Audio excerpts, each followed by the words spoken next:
வணக்கம். நம்ம ஏன் மகாபாரதம் படிக்கணும் அப்படின்னா, மகாபாரதம் ஏன் படிக்கணும் அப்படின்னா, வேதங்கள் வந்து வேதவியாசர் தொகுத்தார். தொகுக்கும்போது அவர் என்ன நினைச்சார்னா, இவ்ளோ கஷ்டமான வேதங்கள வந்து சராசரி மனுஷங்க படிக்க முடியாது. அதனால அவர் என்ன நினைச்சார்னா, இந்த வேதங்கள கதை வடிவில கொடுக்கலாம் அப்படின்னு சொல்லி, அதில இருக்கிற சாராம்சத்த கதை வடிவா குடுத்தார். கதை வடிவா குடுத்தா, அப்ப வந்து சாதாரண ஜனங்களுக்கு அது ஈஸியா புரியும். அப்படிங்கிறனால தான் அத வந்து குடுத்தாரு. இப்ப நான் வேதமே படிக்கல, எனக்கு எதுவுமே தெரியாது அப்படிங்கிற வருத்தமே தேவையில்ல. யார் ஒருவர் வந்து மகாபாரத கதையை தொடர்ந்து படிக்கிறாரோ, இல்ல கேட்கிறாங்களோ, அவங்களுக்கு வேதம் படிச்சதான பலன் வந்து கிடைச்சிரும். வேதம் வந்து தனியா படிக்க வேண்டிய அவசியம் இல்லை. இது வந்து 5வது வேதம். ஏன் வந்து மகாபாரதத்த கதை மூலமா சொன்னாங்க அப்படின்னா, கதை மூலமா சொல்லும்போது, நல்ல வித பழக்கவழக்கங்கள்லாம் அது மூலமா சொன்னாங்க. ஒரு எக்ஸாம்பிள் எப்படின்னு பார்த்தாங்கன்னா, காந்தாரிக்கு வந்து சக்தி கண்ணுக்கு சக்தி அதிகம் அவளுக்கு. அத வந்து மகாபாரதத்தில எப்படி கனெக்ட் பண்றாங்க? அந்த காலத்தில வந்து பெரியவர்கள் என்ன பண்ணுவாங்க, காலங்காத்தால தூங்கி விழிச்ச உடனே அவங்க பண்ற முதல் வேலை என்னன்னா, கண்ண வந்து தொறக்காம கண்ண மூடிப்பாங்க. கைய தொறப்பாங்க.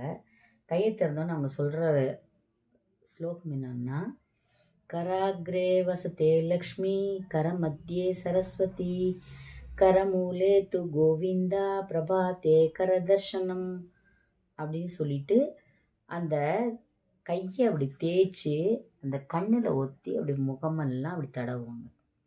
அத 3 முறை சொல்லி, அந்த 3 முறைய அப்படி பண்றாங்க. அதுக்கு காரணம் என்ன? ஏன் வந்து அப்படி பண்ணாங்க அப்படின்னா, ரொம்ப நேரம் மினிமம் வந்து எல்லாருமே 8 ஹவர்ஸ் தூங்குறாங்க. சில பேர் 6 மணி நேரம், சில பேர் 5 மணி நேரம். அப்படி கண் மூடி தூங்கும்போது, அந்த சக்தி வந்து கண்ல இருக்கு.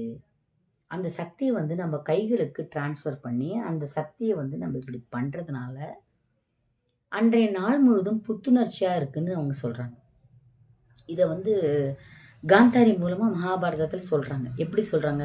துரியோதனன் வந்து கடைசி நாள் போருக்கு போணும். எல்லாருமே இறந்து போயிட்டாங்க.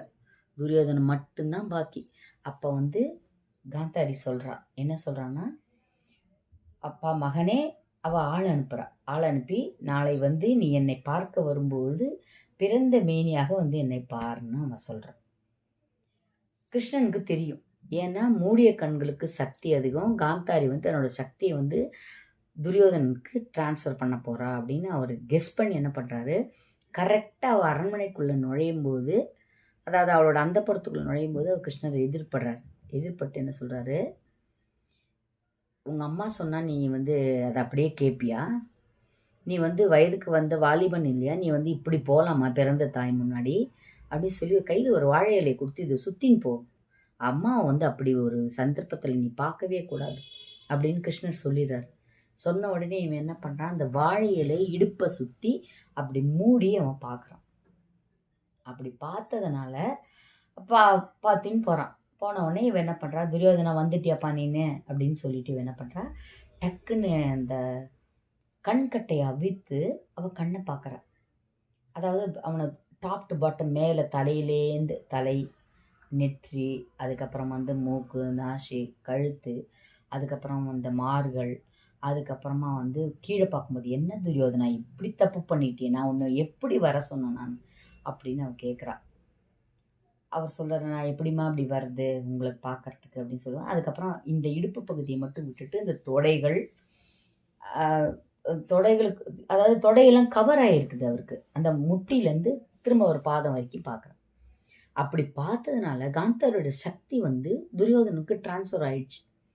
ஏன் காந்தாரியோட கண்களுக்கு சக்தி அதிகம் அப்படின்னா, அவ கல்யாண மண்டபத்துக்கு வரும்போதே தன் கணவர் வந்து பார்வையற்றவர், அவர் பார்க்காத ஒன்று நானும் பார்க்க மாட்டேன் அப்படின்னு சொல்லி அவ என்ன பண்றா, தன்னோட கண்களை ஒரு கருப்பு துணியால் மூடிக்கொண்டு தான் அவ மண்டபத்துக்குள்ளே கால் வைக்கிறா. திருதராஷ்டிரன் அவ பார்க்கவே இல்லை. குழந்தைங்க பிறந்தது 101 குழந்தைங்க, அப்பவும் தன் குழந்தைகள் எப்படி இருக்குன்னு அவ பார்க்கல. தன் கணவன் காணாத ஒன்று எனக்கும் வேண்டாம் அப்படின்னு அந்த கற்புக்கரசியோட கண்ணுக்கு அவ்வளோ பார்வை அதிகம்னு சொன்னதுனால்தான் அவர் வந்து வர்றார். அதுக்கப்புறமா தான் பீமன் என்ன பண்றான், அவனோட தொடையை அடிச்சு வந்து உடைக்கிறான். தொடைய அடித்ததுனால தான் பீமனோட அதாவது துரியோதனோட உயிர் வந்து போகுது. ஏன்னா காந்தாரியோட சக்தியால் அவனோட உடம்பு முழுக்க வஜ்ரம் பாஞ்சது போல் ஆச்சு, எக்ஸப்ட் அந்த தொடை. அதனால தான் பர்டிகுலராக கிருஷ்ணர் வந்து தொடையை தட்டி தட்டி தட்டி தொடையை காட்டுவார், ஒரு சிக்னல் கொடுப்பார். அதனால தான் அவன் என்ன பண்ணுறான், அந்த தொடையை அடித்து காட்டுறான். அந்த மாதிரி இந்த பழக்க வழக்கத்தை சொல்லி கொடுக்குற ஒரு நல்ல அம்சமாக இதிகாசங்கள் இருக்குது. அர்ஜுனன் வந்து எப்படி வில்வித்தை பயில்றான் அப்படின்னா, ஒரு நாள் இருட்டில் வந்து அந்த விளக்கு அணைஞ்சிரும். அந்த இருட்டிலே வந்து அவன் சாப்பிட கற்றுண்டுருவான். அப்போ சொல்லுவான், எப்படி வந்து இந்த இடத்துல இது இருக்குது, இந்த இடத்துல இது இருக்குன்னு நம்ம பொறுப்பாக சாப்பிட்டோமோ, ஏன் நம்மளால் இரவில் பயிற்சி பெற முடியாது அப்படின்னு சொல்லி அவன் இரவில் வந்து பயிற்சி எடுத்துக்கிறான். எல்லாரும் தூங்கும்போது இவனும் தூங்குற மாதிரி நடிப்பான். தூங்கி முடித்த உடனே அவன் போய் இரவு முழுக்க ப்ராக்டிஸ் பண்ணுவான். எல்லாரும் தூங்கிட்டு இருக்கும்போது இவன் அன்னன்னை பாடத்தை அன்னன்னைக்கு ப்ராக்டிஸ் பண்ணுவான். அதைத்தான் வந்து எல்லாரும் என்ன சொல்கிறாங்க, பழக்க வழக்கம்னு சொல்கிறாங்க. எந்த ஒரு பயிற்சியுமே தொடர்ந்து ஒரு 48 நாட்கள் எடுக்கும்போது அது நமக்கு பழக்க வழக்கத்தில் வந்துடும். கர்ணன் ஆரம்பத்தில் கொடையாளி இல்லை, அவன் வந்து ஒரு சாதாரணமான ஒரு தேரோட்டி மகன். ஆனால் எப்போ பாரு நீ தேரோட்டி மகன் தேரோட்டி மகன் தேரோட்டி மகன்றாங்க, அவனுக்கு தேவையான அந்தஸ்து எதுவுமே கிடைக்கிறதில்ல. அவன் வந்து அங்க தேசத்து அரசனான அப்புறமா நம்மளை பற்றி எப்படி ஞாபகம் வச்சுப்பாங்க அப்படின்னு அவன் யோசனை பண்ணி இந்த அவப்பெயரை நீக்கணுங்கிறதுக்காக தான் அவன் வந்து தர்மம் பண்ணினான் அப்படின்னு சொல்கிறாங்க.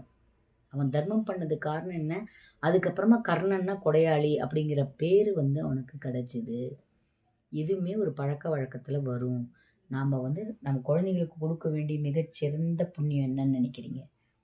மிகச்சிறந்த இதுன்னா நம்ம அந்த பசங்களுக்கு பயிற்சி அளிக்கிறது. இப்போ யாரை கேளுங்க, 9 மணி தான் அவங்களுக்கு வந்து மார்னிங் வந்து எழுந்துக்கிறாங்க. அது கம்மி வந்து எழுந்துக்கிறவங்க 100ல் 2 குழந்தைங்க எழுந்துக்கிறாங்க. ஸ்கூலுக்கு போகணுங்கிற அர்ஜென்சி இருக்கிற குழந்தைங்க ஒரு 6 மணிக்கு எழுந்துக்கிறாங்க. ஆனால் நல்ல வேலையில் செட்டில் ஆனவங்க எந்த குழந்தையும் நீங்கள் எடுத்து பார்த்தாலும் 6 மணிக்கு எழுந்துக்கிறவங்க லைஃப்பில் ரொம்ப கம்மி. அது வந்து ஒரு நாள் பயிற்சியில் வராது. அதை நம்ம தொடர்ந்து என்ன பண்ணணும், பயிற்சி கொடுக்கணும். எந்த ஒரு பயிற்சியுமே 48 நாள் தொடர்ந்து செய்யும்போது அது வழக்கத்துக்கு வந்துடும் அப்படின்னு சொல்கிறாங்க. அப்பேற்பட்ட நல்ல பழக்க வழக்கங்களெல்லாம் மகாபாரதத்தில் சொல்லி கொடுக்குறாங்க. இதெல்லாம் நம்ம ஒரு சின்ன சின்ன கதையாக சொல்லணும். காலையில் எழுந்தோமா, கை விழித்து அந்த ஸ்லோகம் சொன்னோமா, அந்த கண்ணில் இருக்கிற சக்தியை வந்து நம்ம இதில் ப்ராக்டிஸ் பண்ணணும். அதே போல் சுமங்கலி பெண்ணுங்க, எங்கள் மாமியார் நான் பார்த்தேன். எங்கள் மாமியார் கிட்டத்தட்ட 70 வருஷம் வந்து தன்னோட கணவரோட இனிமையான இல்லறம் வந்து நடத்தினாங்க. அவங்க காலையில் எழுந்தவுடனே செய்கிற முதல் வேலை என்னன்னு பார்த்துருக்கேன் நான். ஆனால் நான் செய்கிறேன்னு எனக்கு கேட்டிங்கன்னா, நான் என்றைக்காவது ஒரு நாள் தான் செய்வேன், ஆனால் செய்ய மாட்டேன். அது வந்து என்னென்னா ஆரம்பத்துலேருந்து அது வரல. திடீர்னு நம்ம போய் செய்ய போனோம்னா அது வந்து ஆக்வர்டாக இருக்கும், அது செய்ய முடியாது. அவங்க என்ன பண்ணுவாங்கன்னா, எழுந்த உடனே முதல்ல எழுந்து தன்னோட திருமாங்கல் கைகளை பார்த்ததுக்கு அப்புறமா அடுத்தது தன்னோட திருமாங்கலத்தை எடுத்து கண்ணுக்கு ஒத்திப்பாங்க. அடுத்தது நேராக போய் எங்கள் மாமனாரோட காலை தொட்டு கும்பிட்டுட்டு தான் அன்னைய வேலையை வந்து அவங்க பார்ப்பாங்க. அப்படி தான் அவங்க இருந்திருக்காங்க.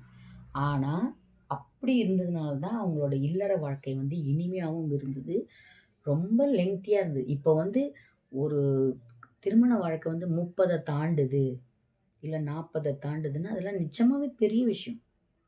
சில்வர் ஜூப்ளி, கோல்டன் ஜூப்ளிலாம் கண்டிப்பாக கொண்டாடணும். ஏன்னா இந்த காலத்து பொண்ணுங்களுக்கு சகிப்புத்தன்மை கிடையாது. மண்டபம் வரைக்கும் போகிறாங்க. ஏன் தாலி கட்டினப்பமா கூட போன வாரத்தில் ஒரு இன்சிடென்ட், தாலி கட்டினப்புறமா என்னுடன் இவனோட வாழவே முடியாதுன்னு சொல்லி மண்டபத்துலேருந்து அந்த பொண்ணு போயிடுச்சு. எப்படி சில பேர் என்ன பண்ணாங்க, தாலி கட்டும்போது கட்ட முடியாதுன்னு சொல்லுது கர்நாடகாவில் ஒரு பொண்ணு. கடைசி நேரத்தில் வந்து காதலன் தூக்கிட்டு போகிறான், அவன் கட்டிக்கிறான். ஏன் வந்து பெற்றோர்களுக்கு நாம் வந்து எது நல்லது எது கெட்டதுன்னு நம்ம சொல்லித்தரல. குழந்தைங்களுக்கு சொல்லித்தரணும். இது பண்ணினாக்கன்னா அவங்க மனசு எவ்வளோ வருத்தப்படுவாங்க. இப்போ பாருங்கள், ராமாயணம் டெய்லி காட்டுறாங்க, எத்தனை பேர் பார்க்குறாங்கன்னு எனக்கு தெரியல. அந்த 11 குஷனை வந்து அவ்வளோ அழகாக வளர்த்து அவங்க வார்த்தையில் இருக்கிற இனிமையாகட்டும், அது சீதா தேவி அதை வளர்த்த விதமாகட்டும், ஏன் ராமன் வந்து தசரதன் வந்து வளர்த்தது எப்படி? தசரதன் நேரடியாக சொல்லலை காட்டுக்கு போகணும், கைகேயி மூலமாக சொல்லப்பட்டது. கைகேயி மூலமாக சொன்னால் கூட தந்தை கட்டளை மீறல் ஆகாதுன்னு அவர் போகிறார். சுமித்ரா என்ன சொல்கிறா? லக்ஷ்மணன் நீ கூட போ, ராமனுக்கு ஏதாவது ஆச்சு, அவருக்கு உயிர் ஆயிடுச்சு, அவர் உயிரோட திரும்ப வரலன்னா நீ வரக்கூடாது அப்படின்னு சுமித்ரா சொல்கிறா. அப்படி எத்தனை பேர் சொல்லுவாங்க? ராமாயணத்துலேயும் மகாபாரதத்துலேயும் இல்லாத பழக்க வழக்கமோ நல்ல முறைகளோ நல்ல கதைகளோ நீதி நெறியோ வேற எங்கேயுமே இல்லை. குழந்தைங்களுக்கு வந்து நிச்சயமாக ராமாயணம் மகாபாரதம் கண்டிப்பாக தெரியும். அதனால் உங்களால் எவ்வளோ முடியுதோ ஒரு ஒரு கதையிலையும் ஒரு ஒரு அர்த்தம் இருக்குது. அதே போல் திரௌபதி வந்து 5 பேருக்கு ஒய்ஃபு அப்படின்னு சொல்லி அசிங்கமாக பேசுகிறாங்க. அது ரொம்ப தப்பு. அதாவது திரௌபதிஎன்பவர் சக்திக்கு சமம். அவளோட அந்த சக்தின்னா எல்லா சக்தியும் சேர்ந்தது. இவங்க 5 பேரும் பஞ்சபூத சக்தி. அந்த பஞ்சபூத சக்தி வந்து திரௌபதிக்குள்ள அடக்கம். அதை வந்து பீமன் சொல்கிறான், நேத்தி வரைக்கும் என்னோட அண்ணனோட ஒய்ஃபு, இன்றிலிருந்து அவள் என்னுடைய மனைவி, நான் எப்படி ஏற்றுக்கிறது கிருஷ்ணா? நான் ராத்திரி பூரா குழம்புறான். கிருஷ்ணன் சொல்கிறார், உன்னோட சந்தேகம் என்னன்னு நான் சொல்கிறேன், என் பின்னாலே வா அப்படின்னு கூப்பிட்றாரு. கூப்பிட்ட உடனே ஒரு காட்டுக்கு இவ போன இடத்துல இந்த திரௌபதி என்ன பண்ணுறா, அப்போ தான் பாதி ராத்திரி அவளும் என்ன பண்ணுறா, யாருக்கும் தெரியாமல் மெதுவாக நடந்து ஒரு காட்டுக்கு போகிறான். போனாக்கன்னா அந்த இடத்துல அக்னி மூட்டிட்டு என்ன பண்ணுறா, அதில் குதித்து புடம் போட்ட தங்கம் போல் வெளியே வரான். புரிஞ்சா இப்பொழுது? நீ வந்து நேத்தி வரைக்கும் அண்ணி, ஆனால் இன்னைக்கு என் மனைவி, நான் எப்படி ஏற்றுப்பேன்னு சொல்கிறாளே. நீங்கள் ஒன்று புரிஞ்சிக்கல, எல்லாரும் மாதிரியும் நீங்கள் இருக்கீங்க. திரௌபதி என்பவள் சக்தி, பராசக்தியின் அம்சம். நீங்கள் அனைவரும் பஞ்சபூத சக்திகள். நீங்கள் 5 பேரும் தான் திரௌபதிக்குள்ளே அடக்கமே தவிர திரௌபதி உங்கள் 5 பேருக்குள்ளே அடக்கம் இல்லை. இப்பொழுது உன் சந்தேகம் தீர்ந்ததா அப்படின்னு கிருஷ்ணர் வந்து நேராக விளக்கின அப்புறமா தான் பீமனுக்கு வந்து அந்த மனசு உறுத்தல் போகுது. உண்மை வந்து கான்செப்ட் என்னன்னா, ஒரு சக்திக்குள்ள பஞ்சபூத சக்திகள் அடக்கம்ங்கிறத தான் அந்த கதை வந்து தெளிவாக சொல்லுது. ஒரு கதைக்குள்ளும் ஆழமான உள்ளார்ந்த கருத்துக்கள் இருக்குது. அதை நம்ம உள்வாங்கி அதை தெரிஞ்சுக்கிட்டு பசங்களுக்கு அதை கரெக்டாக சொல்லும்போது பசங்க வந்து நல்ல விதமாக வளர்த்துருவாங்க. நீங்கள் என்னதான் முயற்சி பண்ணாலும் 0 to 10 years, அப்புறம் அந்த டீனேஜ், அந்த 20க்குள்ளே நீங்கள் அவங்கள வழிபடுத்திட்டிங்கன்னா உங்கள் குழந்தைங்களை பற்றி நீங்கள் எங்கேயும் கவலைப்பட வேணாம். எங்கே போனாலும் அவங்க வந்து நல்லா ஷைன் பண்ணுவாங்க, நல்லா இருப்பாங்க, பண்போடு இருப்பாங்க, தர்மத்தோடு இருப்பாங்க. குழந்தைக்கு வந்து நம்ம இது வாங்கி கொடுத்துட்டோம், அது வாங்கி கொடுத்துட்டோம், நான் 2 வீடு வச்சுருக்கேன், 4 வீடு வச்சுருக்கேன், அது இல்லை. 10 பேர் வந்தால் எப்படி நடந்துக்கணும், எப்படி நம்ம ஹேண்டில் பண்ணணும், நம்ம பழக்க வழக்கம் என்ன, தன்னோட வேலையை தான் பார்க்குற மாதிரி குழந்தைங்கள ப்ராக்டிஸ் பண்ணாலே ஒரு நல்ல தாயின்னு அர்த்தம். அந்த மாதிரி நீங்கள் நடந்துக்கணும். குழந்தைங்களுக்கு அப்பப்போ கதையை படிக்கிறதும் கேட்குறதும் சொல்லலைன்னா அவங்க வந்து அந்த ரீடிங் ஹேபிட் இல்லை. நிறைய குழந்தைங்களுக்கு ரீடிங் ஹேபிட் இல்லவே இல்லை. நான் ரொம்ப வருத்தப்படுறேன். எங்களை மாதிரி ஏஜில் இருக்கிறவங்க வந்து படிக்கிறாங்களே தவிர இப்போத்தைய குழந்தைங்களை வந்து புக்கு படிக்கிறது நிஜமாகவே சொல்கிறோம். ஒரு ஸ்கூலில் வந்து 350 பேர் இருந்தால் 350 பேரில் ஒரு 10 பேர் வந்து எக்ஸ்ட்ரா ரீட் பண்ணுறாங்க. அதுவும் சொன்னால். ஆனால் வாலண்டியராக போய் நான் இந்த புக்கு படித்தேன், அந்த புக்கு படித்தேன், இந்த ஆத்தரோடது படித்தேன், அந்த ஆத்தரோடது படித்தேன்னு அவங்க சொல்கிறதே இல்லை. 4 புக்ஸ் படிக்கும்போது தான் ஒரு புக்லேயும் அவங்க என்ன கான்செப்டில் எழுதுறாங்க, என்ன சொல்ல வராங்க. ஒரு கதையிலும் ஒரு ஆழமான அர்த்தம் இருக்குது. கம்பராமாயணத்துலேருந்து ஆரம்பித்து அதுக்கப்புறம் திருத்தொண்டர் புராணம், திருப்புகழ் அருணகிரிநாதர் கதையை படித்தா அவர் பண்ணாத அட்டகாசமாக சொல்லணும்.